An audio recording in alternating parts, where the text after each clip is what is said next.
I do not believe that the Cowboys brought in Trey Lance to take over for Dak Prescott. Trey Lance is raw. He hasn't played a lot. He couldn't stay healthy, and he couldn't be consistent. Outplayed by a 7th-round draft pick, the last pick in last year's draft, and Brock Purdy. If you're a Cowboy fan, and you're going into the season with a quarterback like Cooper Rush, who played well last year, but that defense was as good as any defense in football last year. If you're going to go into the season with Cooper Rush and not have a younger, maybe more consistent quarterback that can make more and better throws than Cooper Rush, then you're going into the season for failure because you don't know what Dak Prescott's going to be this year. You don't know if Dak Prescott's going to stay healthy this year. That kind of cap hit down the road for somebody that really hasn't elevated his game since he got in the contract. Yeah, he still played well. I'm not saying he's regressed as a quarterback, but he's still kind of in that same place as when he got the contract, plus all the injury issues. And it's not ideal for $61 million.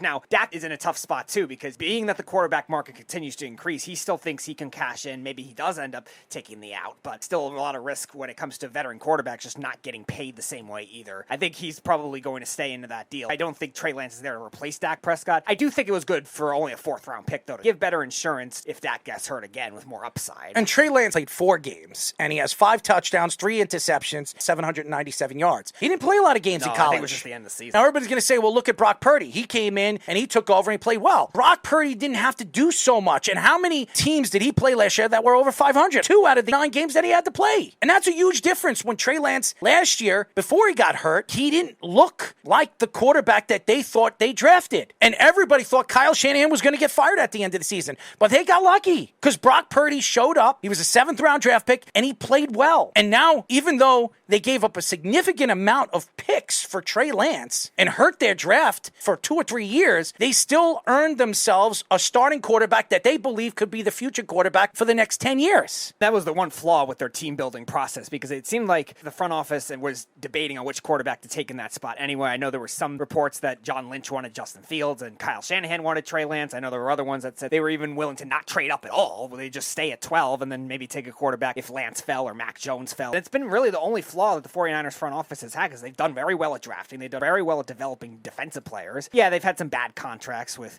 guys like D Ford and Jerick McKinnon. The rest of their team has been built so well that it should be able to fit any quarterback. But when you get too cute with these guys, they make them lose confidence. And you don't want a young quarterback to lose confidence and become less coachable, less developable. It's a value trade. You get a 1st-round, 3rd pick, and maybe if you can transition him into a decent quarterback, you win on that trade. You gave up a 4th-round draft pick. It's not a huge pick, but the 49ers can use it to trade up next year's draft. They hurt themselves drafting Trey Lance. They thought he was the future. Hence the reason why Jimmy Garoppolo was on his way out last year. And that's why they drafted a guy like Brock Purdy, who fits what Kyle Shanahan likes to do. An accurate thrower. He doesn't have to throw deep throws. He's got enough weapons. They brought in Christian McCaffrey at the trade deadline. It made a lot of sense why they decided to use Brock Purdy when Jimmy Garoppolo couldn't stay healthy. Yeah, it's also, again, a system fit and development of a young quarterback, too, that you really have to get right away. No matter how good your arm talent is, or in Trey Lance's case, the mobility, you still need to be able to be 1, coachable, and 2, accurate right away, which even in the small sample did not see. And Trey Lance had every chance to win not only the backup job, but the starting job, too, because we didn't know if Brock Purdy was going to be healthy. Then Brock Purdy all of a sudden is starting practicing again, is a sped recovery, and then it seems like he's a lock for the starter. But Sam Darnold, who hasn't even played in that scheme, still was able to outdo Trey Lance, so maybe that's why they only end up getting a 4th-round pick back for him. I have a lot of 49er fans that believe Brock Purdy is the next thing since sliced bread. He's the next Tom Brady. He's going to be the surprise. He was a 7th-round draft pick.